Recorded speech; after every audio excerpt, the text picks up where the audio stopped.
Welcome, everybody. Thank you so much for joining us. And especially, it's a Friday and just after lunch. So it is doubly appreciated that everybody has taken time out to join us.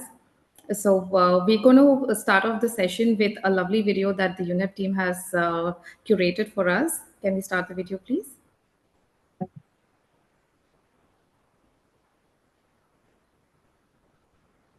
Modi. I work with The Breathe India. It's been almost 3 years since I've been associated with The Breathe. My name is Priyanka Bhire. I am the co-founder of Kuber9 Initiative. I'm Roshni Sen, working as an assistant professor in the Department of Planning and Architecture at NIT Rourkela, National Institute of Technology, Rourkela. I'm Shweta Ravi Kumar. I'm the Executive Director of FSR Global. This is Aarti Nen. I'm an architect and I serve as an advisor to the United Nations Environment Program's India Cooling Program. District cooling is way too technical to kind of explain to people. They don't get it. They mostly just think of it as central air conditioning. Conveying the infrastructure requirements of district cooling systems and the need for conducive policies at both the state and the city level has been the biggest challenge so far. District cooling in India, in the context of Indian residential mass housing, is still unexplored. And I think finding an opportunity to to motivate the aircon and refrigeration sector in India is not easy. It's quite a complex ecosystem of stakeholders that both need to be well informed and also understand practically how they could take some of this technology into the implementation phase.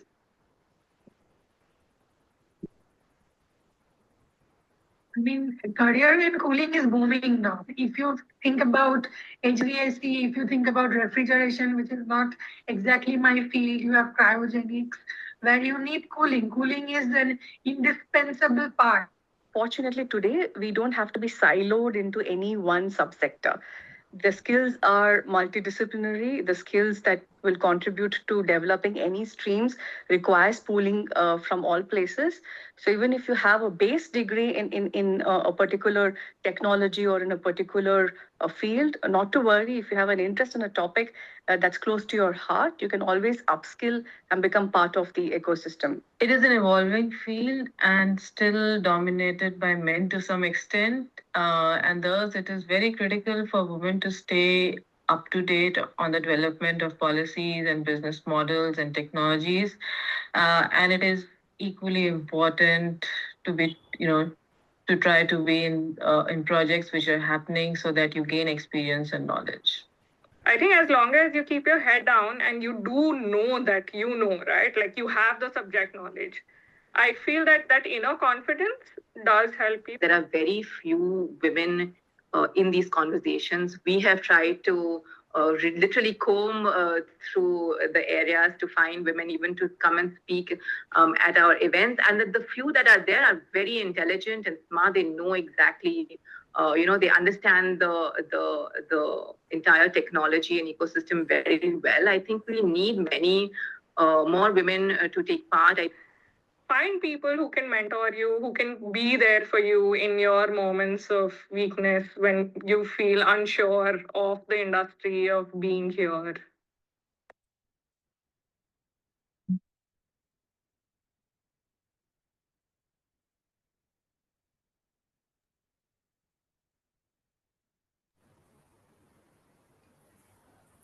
Thank you. Thank you, UNEP team, Ravi, and everybody. I think that was quite useful. Also, I think it touched upon so many aspects that we want to delve a little bit deeper today. So I think without any ado, let me introduce the panel to you. And once I introduce the panel, I hope everybody just kind of introduces themselves as well. So we have today with us Ragini Yachuri, and Anju Singh, Shivali Mathur, and Sangeeta Jangiani. Ragini Yeshwari ma'am, she has been a force in the logistics and transport industry. Anju Singh, she has been working with the Bureau for Energy Efficiency. Shivali Mathur has been donning several hats. In her latest role, she's the associate and advisor with Steer India and the Steer Group. Sangeeta Jangiani, she is a consultant and she runs, if I'm not, I think, In air conditioning, HVAC and MEP. HVA, yes. Avionics, ma'am, is that right? HVAC and MEP. MEP. So I think, Ragini ma'am, if you can just start and just introduce, and we will go from there.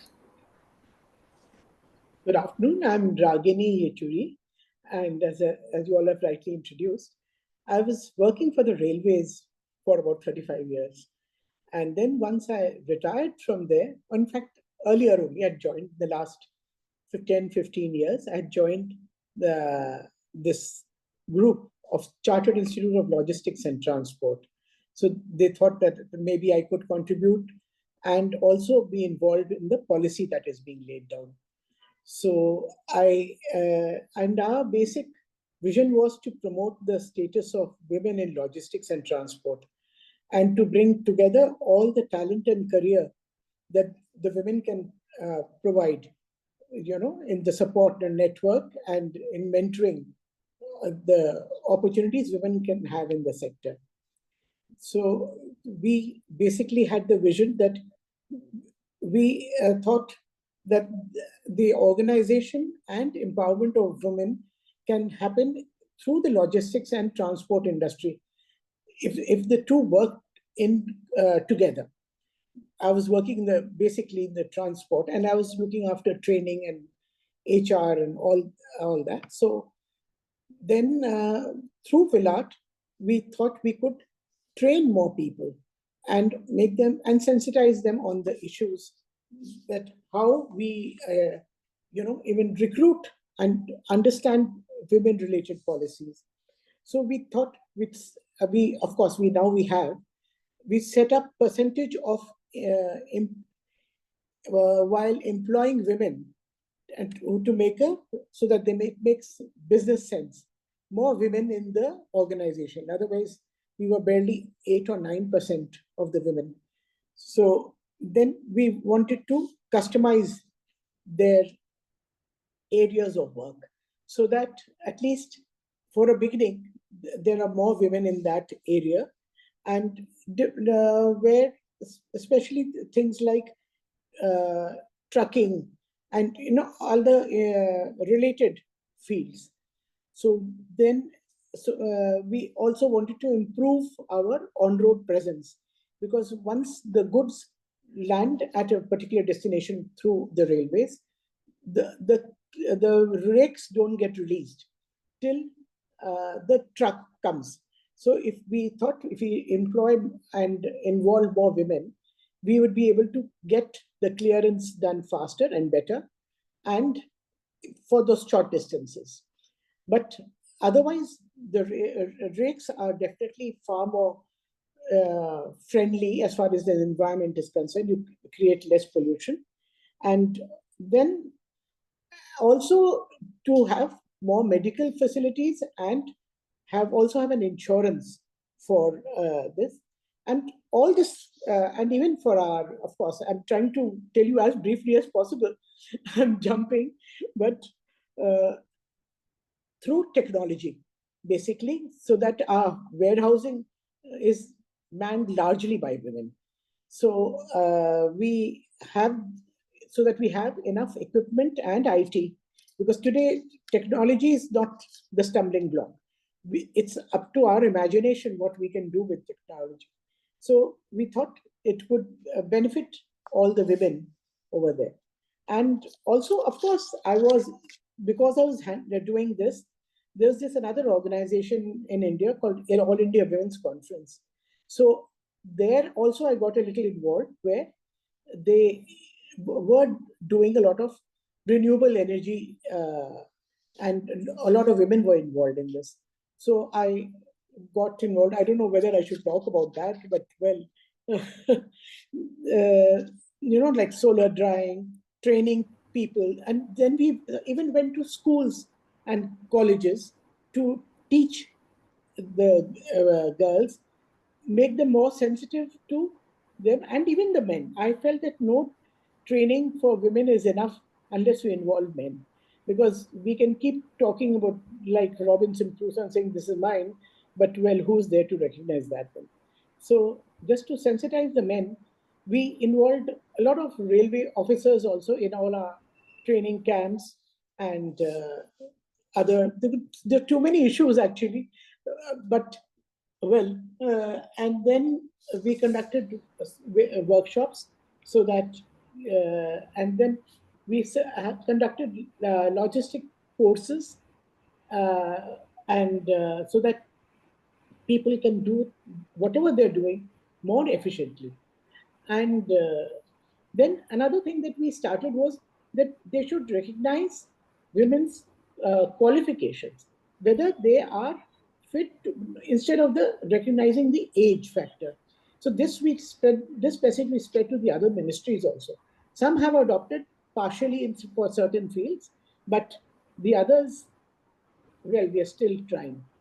So, so this research and all which women have been undertaking, but the number of years of service put in didn't really make them fit to get absorbed in the on the basis of the length of service that they've put in. So they did add a clause that eventually, that when they are interviewing people, their skill is to be taken first, and then subsequently the number of years of service. I think broadly, Right, and if you want, I can always talk about but thank you so much, ma'am. I think you have touched so many things. Also, logistics itself is quite It's a very huge. man heavy industry. The segment itself is very dude heavy. So the immediate thought process that anybody kind of if you say logistics and then you see a really bulky Range. muscular guy holding something, and that's pretty much on the icons of every logistic company. So that's a great parallel to have also, because in this sector that we are talking about, district cooling or district energy networks, again, it is quite uh, Yeah. I don't want to keep using the word men a lot, but it is driven by men It is for a totally there. significant portion. And Anju ma'am, what are your thoughts? Because you are also in this you have been in the renewable energy segment for a while now. So if you can Yeah, also just briefly introduce yourself, and then if you can share your thoughts, please. yeah. Thank you so much for this opportunity. Myself, Anju Singh, and I work with Bureau of Energy Efficiency as sector expert. So I also take care of the policies related to the energy efficiency and conservation and sustainability in Bureau of Energy Efficiency for past approximately 9 years, and have total of over 10 years of experience as of now. And I'm glad to share that during these years, I have seen the increased participation of women in the government of India. But yes, of course, in the upper management, still there is a huge gap between the gender equality. So, I am seeing an increased participation of females in this domain, energy efficiency and conservation. And if I talk about of my organization, we have good 40-50% share of females here, which is a very good thing. And I just hope that in the upper management it increases as well. So I totally echo with what Ragini madam has said. I can totally, I can't agree more with her. So, she actually touched upon the uh, right points about how females are being given the opportunities in the various sectors, which are mainly dominated by males. So yes, I totally echo with it. And for the energy efficiency and the cooling sector, if I talk about specific for this area, I think more the awareness and more the participation we can expect from the females, only if we allow them to train in this sector as well, as the males are getting this opportunity to be trained in this area. And women definitely can play a vital role in the growing district cooling sector, because today's session is mainly focused on the district cooling sector. So by contributing in the technical, managerial, and policy aspect of DCS development, which is district So cooling system. very, very interesting thing that you mentioned here, that women should be trained. And I did a very quick a search the other day, just to see what is the percentage of enrollments that we have, or almost at the ITI levels, because sometimes the data is published at the ITI levels, and I noticed that, especially, and probably the data can also be biased, because ITI is generally, again, very male driven. It's all mechanics and other things.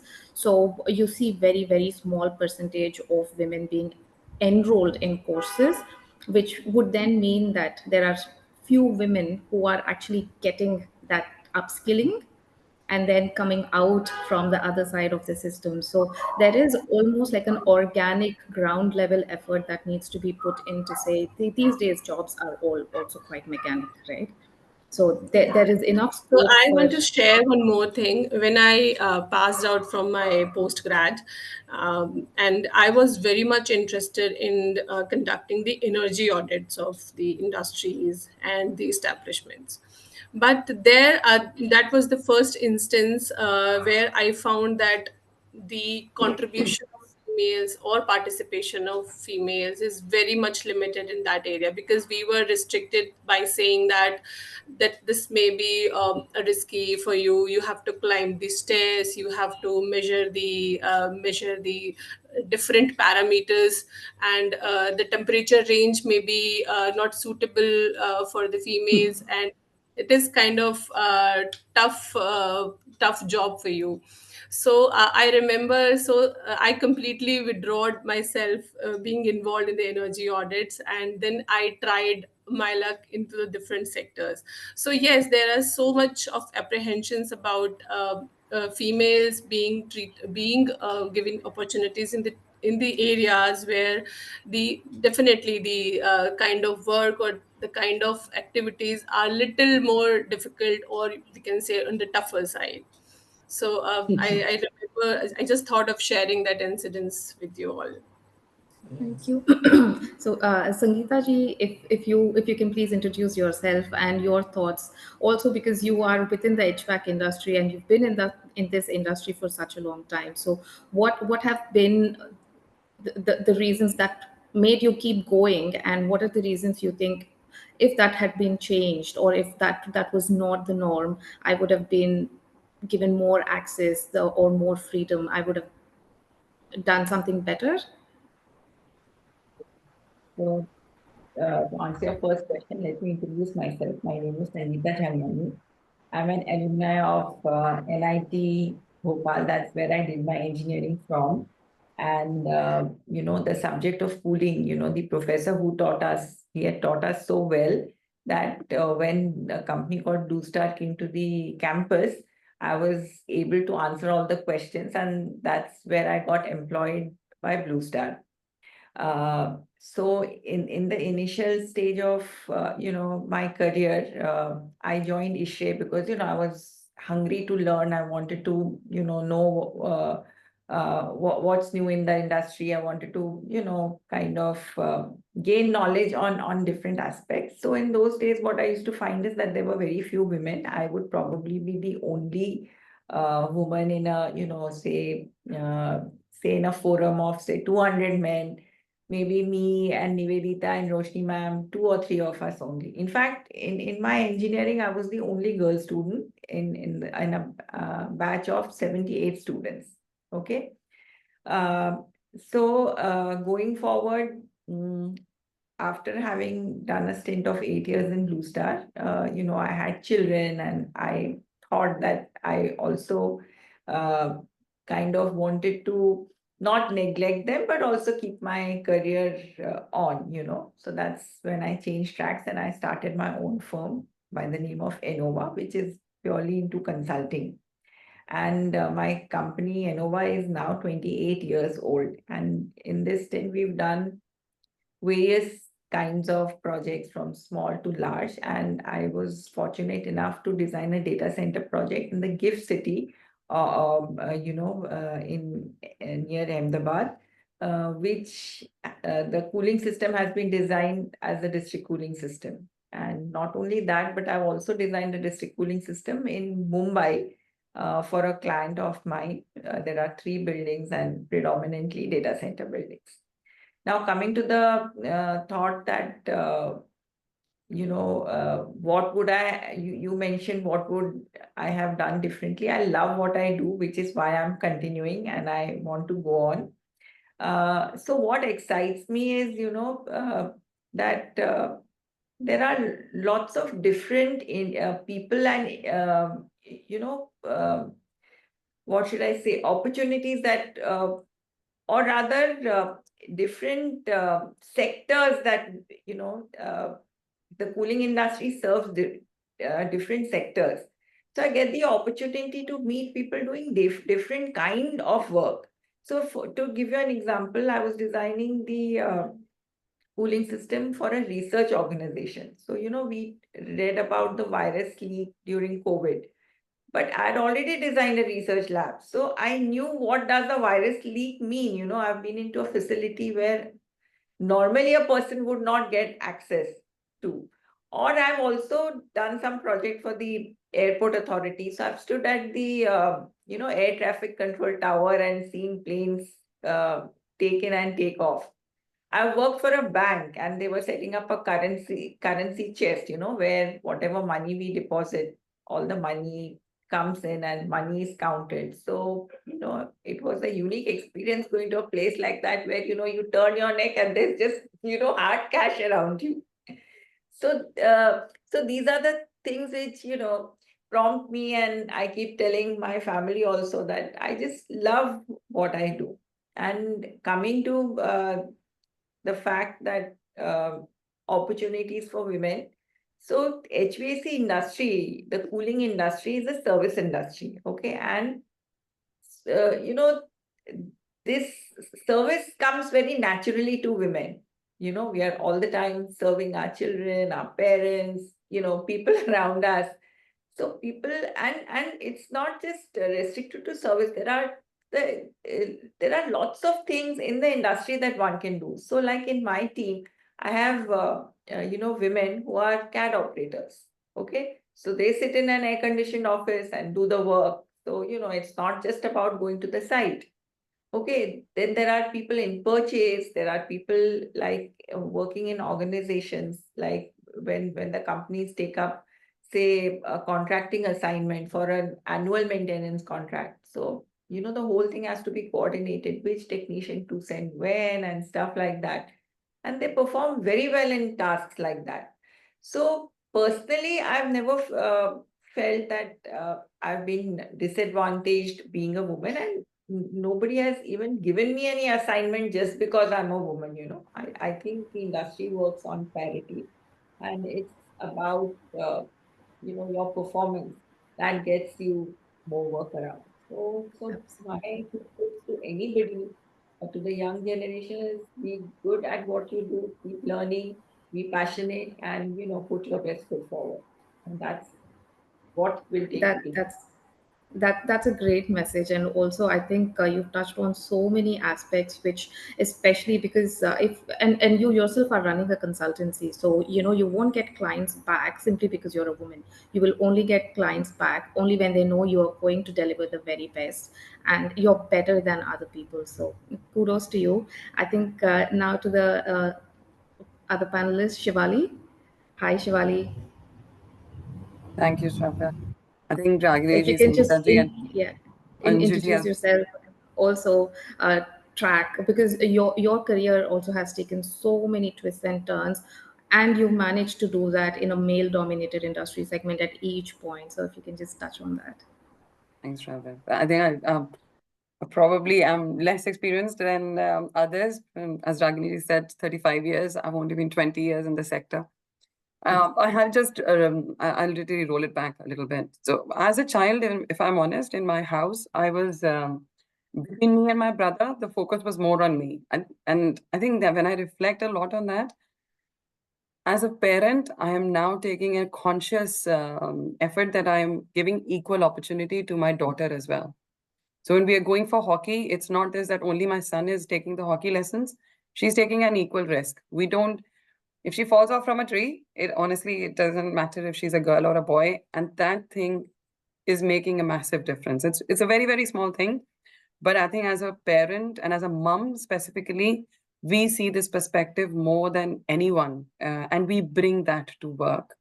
So the one thing which we do, which probably I would say others cannot, is we bring that perspective of every side quite well. I did my engineering, like you said, Taji, in Delhi, and that was a classic turning point when my dad had to decide. I think it's a thing that he said, between civil engineering and electronics engineering, you go for electronics because I cannot see you wearing a hard hat and standing on a construction site.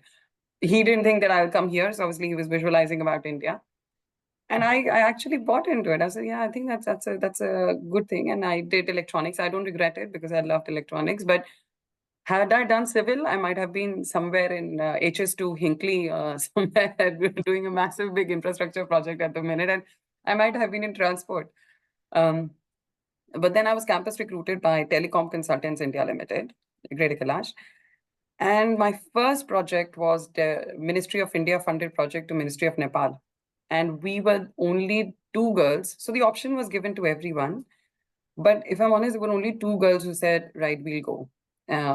We didn't have to ask at home or something that we had to, but we're like, yeah, this is exciting, let's go. And that was the time there were Maoists there. So the whole terrorism, and it was quite a lot of tension. So we had men with the guns at the back of our cars when we were going, and we literally had to do put the wires for telephone cables, the optic fiber cables throughout Nepal. But what really put into perspective, so one night I was quite low. I was like, how many wires are we going to do when we don't even know if we're going to be alive tomorrow, if somebody shoots us and all. And this guy was cooking food for us, and he said, ma'am, you are really, really doing a very good job. And I said, okay, thank you. Anyway, just bring the dal to me.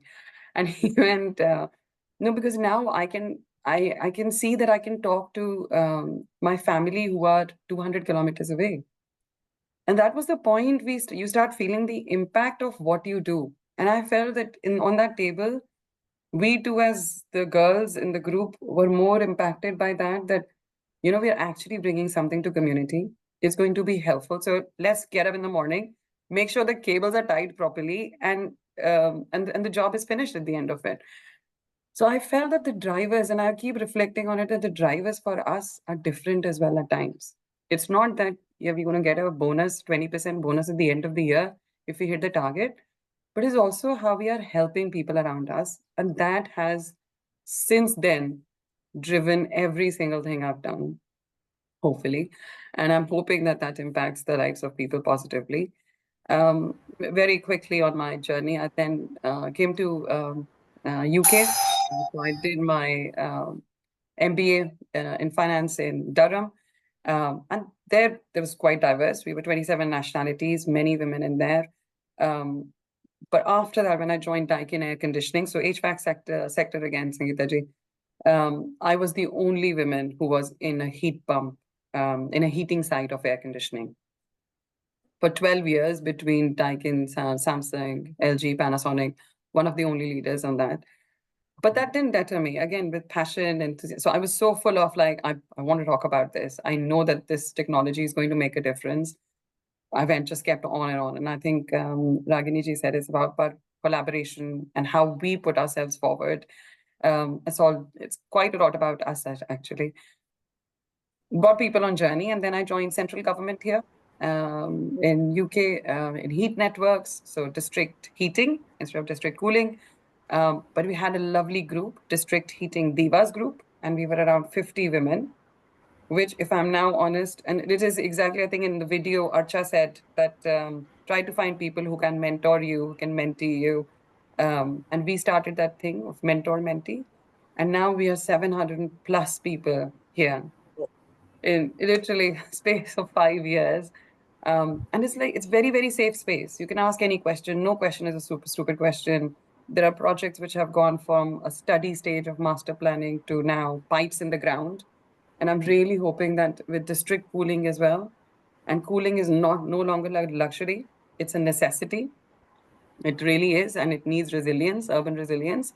With rising temperatures, rising extremely heat events, the cities, and not only India, I think all over the world, we have to adapt to sustainable cooling solutions. So if we all work together, more than happy to share all the resources, knowledge which I have or I still gain every day with how many and how many people, whoever wants to be part of the journey.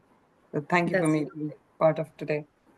Thank you. Thank you so much, Shivali, and thank you so much, everybody, for sharing. And I am quite aware that we passed the 7 minute mark that was earmarked for this session, but I'm not regretting it at all, because what we managed to do over this past few minutes was understand each other's journeys, right? Which is what it is all about. And we are here representing the journey we've had so far, and also what is capable for the future. So thank you so much. I think there are so many things that I want to pick up and I want to talk a bit more, but I think I will park those for the next webinars and make it even more interesting, or at least as interesting as this one. Next in the list is District Cooling 101, or the Dummy's Guide to District Cooling. And if Anju ma'am, Sangeeta, and Shivaliji, if you can just very broadly explain to a completely layman what is this and why should we be interested to know more about it. Anjuji, if you want to take it away first, please. Yeah, thank you, Shravya. So, to a person who is not at all involved in the district cooling system, or um, haven't heard this term before, so as government of India, definitely encourages the systems like energy efficient systems or district cooling systems. So I would like to draw the motivation from the Government of India document called India Cooling Action Plan. It's an action plan for next 20 years, like where are we going to lie in terms of cooling demands, refrigerant demands, and all those kinds of facts and figures are there. So through that document, only Bureau of Energy Efficiency and Ministry of Power got the motivation to work on the district cooling system. So, as district cooling system can reduce the cooling, the energy consumption by 30 to 40%, as per the studies conducted. So, those kind of motivation were there. And to know what is district cooling system, I think cooling AC, window AC, split ACs. Now, these are very familiar words because we are seeing such high temperatures in all parts of India. All parts of India. So, especially in last 2 3 years, I have seen huge temperature rise during the summer seasons. And nowadays in Delhi, in climate like Delhi, we are seeing almost 8 to 10 months of usage of ACs. So the consumption, the cooling demand and the energy consumption through the cooling demand is going to rise exponentially in future. So what I understand is, instead of installing unitary systems for cooling, there was a concept to cool the parts or sections of any establishment or buildings by a centralized system, which will also give an opportunity to use cooling as a service. Like electricity as a service we are using, now cooling as a service can also be explored in terms of centralized air conditioning. So in India, mostly in most of the parts, we want cooling basically. So in other parts of the world, district heating concept is also there. So in India, in an Indian perspective, I think district cooling is more relevant, seeing the tropical atmospheric condition around the cities. So I think as soon as the urbanization is increasing, heat islands are also going to impact our global warming and the climate change, all those things as well. So district cooling system to a layman is a cooling as a service, like electricity. You switch on the light, you get the light. You switch on the fan, you get the air, the ventilation. Now to a layman, to make them understand what is DCS. DCS is a cooling as a service. Like if you have a controller in your room, you can switch it on and you can get the cooling as a service in your space. So I think Gift City, which is in Gandhinagar, Gujarat, it's a very live and the only example, sadly, so far in India, and it is actively working. And I think when we designed our guidelines with GIZ, few projects were from the Andhra Pradesh as well, but I don't think so that they have actually taken place as of now. They are still in the pipeline. So for me, to make anyone understand is to how you correlate the cooling and electricity. That initial discussion between. I think Sangeeta ji, who's with us, she was also involved in the gift city. So Sangeeta ji, if you could just tell us your thoughts. So, the reason I think district cooling needs to be seriously explored is from the sustainability angle. So, in a district cooling, what happens is you can, you know, take advantage of the diversity factor. Because what does diversity mean? It means that everything does not come on at the same time, right? So, what can be done is the sizing of the cooling equipment could be reduced. And if that is done, there could be huge saving in energy. Okay. So in India, I think there are two, three sites. There is one site in Chennai, one in Hyderabad, and the other third one is Gift City. So these are all commercial, you know, infrastructure projects. I feel that there is a tremendous, you know, application because I work on housing projects also. So I'm seeing that, the way housing societies were being built, it earlier used to be like one standalone building, right? Now it's a complex having five or six multiple buildings with different services. So instead of every individual house having a split or many split air conditioners, nowadays people are air conditioning their bedrooms, they want to air conditioning their living rooms. Now, kitchen has also got added. Okay.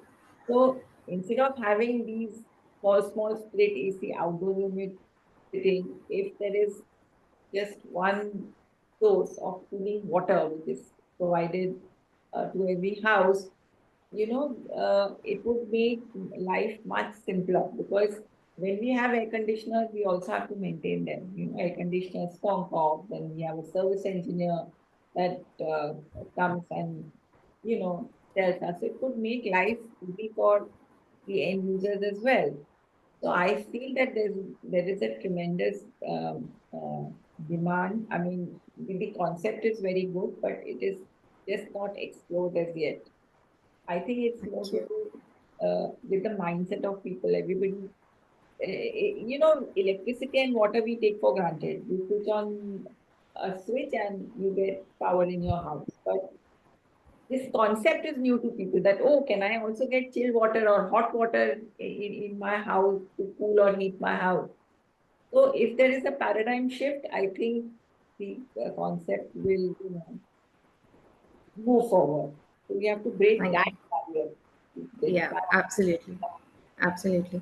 I think also there's a very straight parallel that Shivali can introduce us to a bit more closely, which is district heating, which is in the UK and now is a tried and tested method, and Shivali has been there from the word go. So for a market which did not really know what was community heating to a market now, Shivali, if you can just draw some parallels and then just also explain the dummy's guide to district heating. Of course, thanks, Ram. Just a very quick point on that, Sangeeta ji. Exactly as you've said, we already do that in the apartments and those housing. Water, in the sense, water is already centralized, isn't it? If everybody had a well, every single person had their own well and they wanted to get water, it was impossible. So we've centralized water pipes. So why not centralized cooling and heating pipes? But reflecting on heating, as you said, Shravya, so in UK heat is not regulated. Electricity, gas is regulated. Currently, heat is not regulated. Now, through district heating measures, which central government had started 10 years ago, we are now getting to a point that hopefully this year we will start on the regulations for heating as well. But it has been a journey. A lot of work between local government, central government in pushing for studies, getting people aware of what is communal heating, which is a little bit what Sangeeta ji said, and district heating. We now currently have 14,000 networks, which includes 12,000 communal networks. That is a communal building or an apartment. So many apartments your complexes we see in India as well, having a centralized heating system.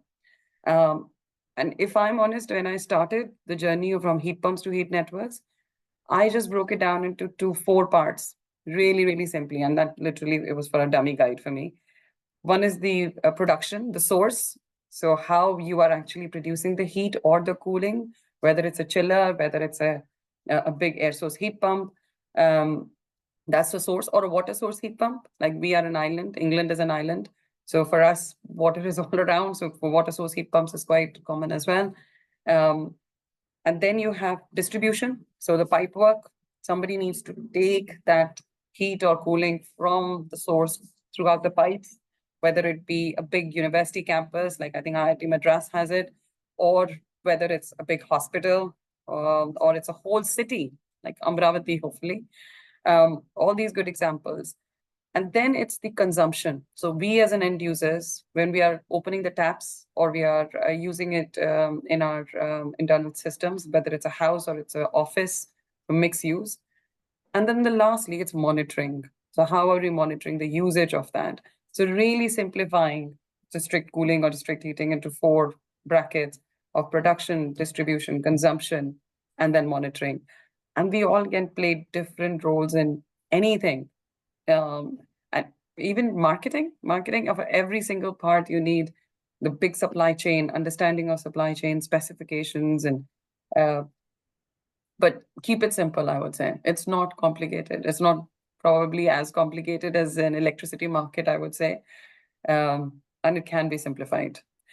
And the players are there. There's so many air conditioning players who have been working on these systems for so long that cooling as a service, which was mentioned earlier, is more of a reality than heating as a service here.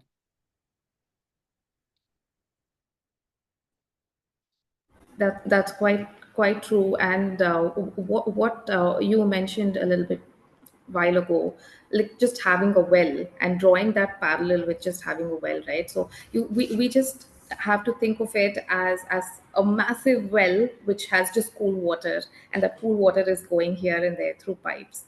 So instead of having an asset which is a AC unit, you don't really invest in an asset, but you invest in a service, and then you pay for that service, like how you pay for electricity or water. And that typically has been my go-to analogy. In fact, when I explain what is district cooling, I just say it's almost like a well which has just cold water, and that cold water goes everywhere.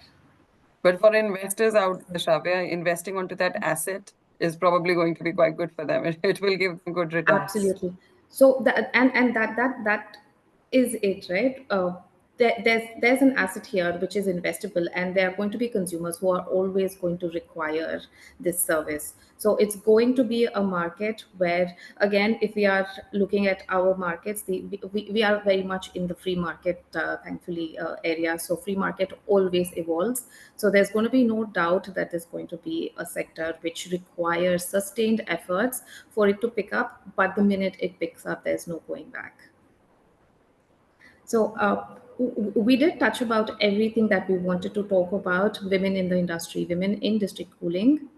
and also drawing the parallels from the UK markets. So I would like to open the session now to the participants. If you have any questions, or if you wanted to contribute to the discussions, please do. Or you can also have any questions in the chat boxes.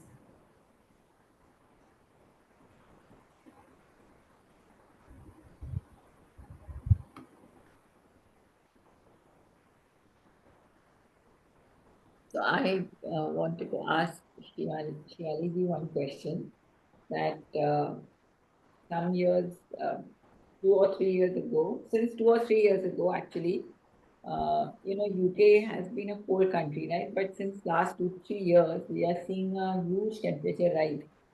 So how are the government authorities thinking about this? Because the cooling demand in UK, especially during the summer months, in the month of June, July, August, is becoming terribly hot. And I do remember 2 years ago, I was supposed to be traveling to the UK, and I was told that the city's come to a standstill because the temperature has gone as high as 35 or 38, which is normal for us when in the part of the world where we live in. So what are your thoughts on that? Really good one. Thank you, Rashmi. And please do come. It is not that bad. It's probably just 2 days a year that we get that 38 degrees. But from a government's perspective, I know that we have got a cool coalition. So we are also part of the coalition, and there is FCDO, who are the Foreign Office, trying to work with likes of India as well. But just going on, actually the projects. I'm currently working on a project with a local council where cooling is as important as heating. So it's a district heating and cooling project based on 5G on ambient loop. So literally, I think like it has been discussed, a pipeline going at a normal temperature of 30 degrees across the city, and then either heated up or cooled at the respective places. But then the heat recovered throughout the city is going for cooling in places like aquariums. So I think for us, the usage is maybe not in the houses here. So the houses don't need air conditioning, if I'm honest, for 15 days. If we pay for cooling, I will not be able to afford the bill as well. If I'm bluntly honest, my husband doesn't let me even get portable air conditioning. But for mixed use, because when you're in an apartment, the temperatures are increasing, and we can hear, I am hearing that it gets quite hot because we are making passive houses now. So the new developments do need comfort cooling, but it's other mixed uses like offices, commercial spaces, things like aquariums I've mentioned, where hospitals, where they need cooling. And hence district heating and cooling and food chains, cold chains, they are becoming quite important. So we have places like Birmingham where we have food industries and they have massive cooling demands. So we would also like to learn, while we can share knowledge from heating perspective, but we would like to learn new cooling innovation practices. But absolutely valid point, and it is a matter of concern here as well. Thank you, Shivani. So we have Roshni Sen who has a question. Roshni, if you can please tell us what is your question.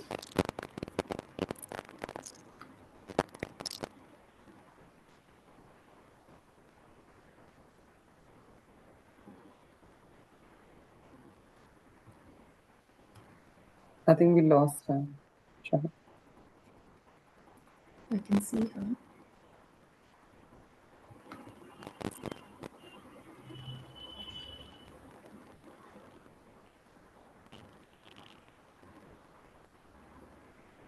Okay, while we wait,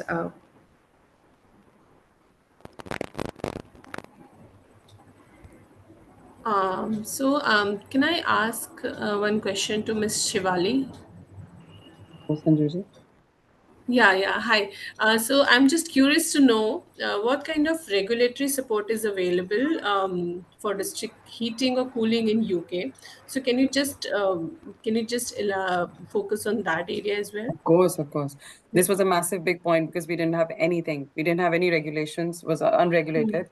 We learned from international, so Europe, sorry, not international for us, but we learned from other European countries, especially Denmark, Sweden, to be honest, I think there have been central government visits to Iceland as well on how these the regulations have been drafted and implemented in the last few decades. And learning from that, we learned that we need to go for zoning. So heat network zoning, where there's more assurance, demand assurance for investors. But to be able to implement a legislation, we had applied for an Energy Act, which was 2023. So when the bill was passed, which was, I think, last year, October 2024, we have now been given, or the central government, Department for Energy Security Net Zero, have been given the powers to legislate heat, and it's now happening as we speak. So it's still not, if I'm honest, it's still not regulated 100%, but we have involved Office of Gas and Electricity to now take on heat as well. So that literally got mandated this year, and hopefully in upcoming zoning policy, because of the government changes in UK, things were delayed last year. But with upcoming zoning policy, the heat will be regulated via Ofgem, Office of Gas and Electricity Markets. But more than happy to share lots of materials on that and how we've gone through the journey separately, if you like. Yeah, sure. Thank you for addressing my question, because in India, we are still at the nascent stage of implementing DCS in the commercial establishments. So definitely some kind of regulatory support is required. So for that only, I was just curious to know. Thank you so much. Thank you. Trust me, we were at the same place 10 years ago, literally. Nobody knew district heating, local authorities or municipalities, their cities, they were like, why are we doing this? So exactly the same place. And I'm sure, and one question to actually Ragini ji, this must have been the same in transport sector, isn't it? And at some point. That's exactly what I was thinking. It's been a huge battle to get any air conditioning. And in fact, then we had to do it the other way around for, fishermen who used to catch the fish. It used to be very difficult for them to preserve the fish. So they used to run into huge losses. So then we started this solar drying. And now they've been drying the fishes and are able to, they're not losing money and they're able to sell it. And people are very happy with that. So, and of course, the railways is a much larger organization, of course, and we have this, and now we are trying to air condition all the coaches, which is again a huge battle. Yes. The third class AC coaches are there now. Earlier, it used to be only the first AC. Then gradually it became the second AC, and now in the third AC. So this cooling is a huge, because our country is not, we are not such a rich country, so we don't have those issues. Well, but so affordability is less, but demands are more, so because of the population. So let's hope for the best. It's a constant struggle, and another thing that I wanted to share was that I was the first woman in the railways handling HR. So they all said, listen, only men are here. Why are you joining this? So I said, no, I'm interested. I prefer dealing with human beings than any other inanimate objects. So, well, I was handling both the union. There are two very powerful unions in the railways. They're all politically connected also, and they can, in 5 minutes time, because of the connectivity, they can, freeze the railways in no time. That kind of cooling is there with the power they have. But well, fortunately, right through my tenure, there hasn't been even 5 minute stoppage of work on account of this. So, well, there are issues, and we're all trying to do better, but then each has its own implication. The more heat cooling you have, more pollution, and then there are other issues. So we are struggling with trying to find the right balance. Thank you. And you've highlighted the dependency of all the sectors. We are all connected in the end. Yeah. So Roshni again has a hand up, so I'm just gonna give her a minute to see if she's able Yes, to continue. yes. Am I audible? Yes, now you are. Okay. So I'm an architect. So I learned It's peer learning from HVAC engineers. And I do research in the area of district cooling, and with the perspective that I'll apply it in housing complexes in India, like mass housing. And there, initially, when I came to UNEP for a talk in 2019, this was very new. And there's a confusion in my mind that how much is it applicable to middle and low income housing groups in India? Do you think there is the cooling load in the middle and low income housing? I think you can have it for high income, because this area was introduced to me in developed country when I was a Fulbright scholar as a part of my PhD program in Princeton University. But I was working on low income housing.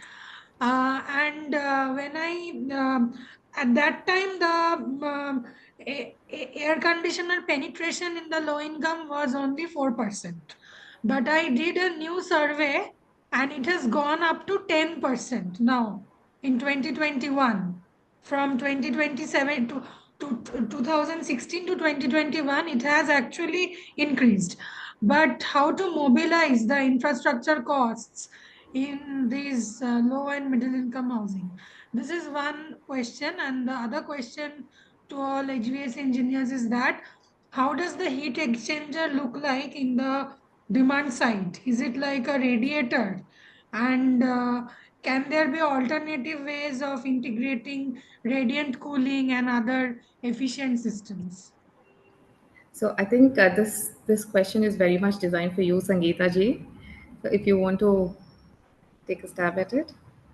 So Roshni, in fact, while I was giving my introduction, I did mention that I feel that there is tremendous potential for district cooling in housing projects. So yes, high income group, certainly yes, because, they air condition their entire apartment, including the kitchen and the, helper's room. But for the middle income group, if we were to just take like the buying power of the middle income group is also increasing. So they may not air condition their entire house, but they will probably, want to cool their bedrooms where, they sleep in the night. So the demand will be there, and I think it should be an area that should be explored.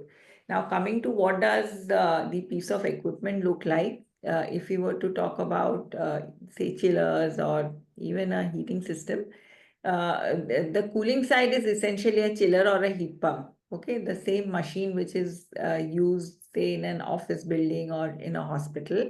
Then what happens is from there's a huge network of pipe that runs in the entire campus. And in the campus, at the start point of every building, where the chill water or hot water is supposed to be supplied, there is a heat exchanger, which is generally a plate type heat exchanger. And from there, the pipes then go into individual areas, individual apartments or individual offices. So cooler to plate type heat exchanger is one set of piping, and plate type heat exchanger to the end usage point is another set of piping. You essentially have two sets of piping. So there is just the chiller, and then, other accessories like pumps, cooling tower, which is there in any general HVAC system. The added piece of equipment is an additional pump and a heat exchanger at the entry of every, building that is part of the district or the Okay. campus. Thank you so There's much, one Sangeeta. last question. Thank you I'm so sorry, much. this is okay. Sorry. Just in Sorry, continuation. Roshni, if you have any other questions, Yeah. I think what we can do is we can take it offline. So if you can just send us the Okay. question, and we'll make sure that Okay. because we have Right, overrun right. 15 minutes. Okay. But anyway, thank you Thank you. all so much. I would like to thank each and every one of you for taking the time out and joining us in this session. I think it has been made abundantly clear in our conversations that this has to be a continuing discussion. And we hope that this is a continuing discussion where we get to talk a little bit more about the regulatory side of things. We get to talk a bit more about the market side of things, and so many things that help this market go ahead, that help this service forward. So closing comments, I would like to thank again Rajiv ji, Shivali ji, and Sangeeta ji, and also the team at UNEP, Ravi, Ben, Trupti, Jolun, Rahul, Mari Sophie, and everybody. Thank you so much, Aarti, for all your inputs. I think without them, that this session would not have been this useful and this engaging. So thank you all again. And the participants, if you have any questions, please reach out to us. This will be available as a recording as well. But we also make sure that if you have any questions, we respond to you. Thank you all and have a great International Women's Day tomorrow. Bye. Bye. Thank you. Bye. Bye-bye. Thank you, Thank you, Shravya. Bye. everyone. Thank you. Bye.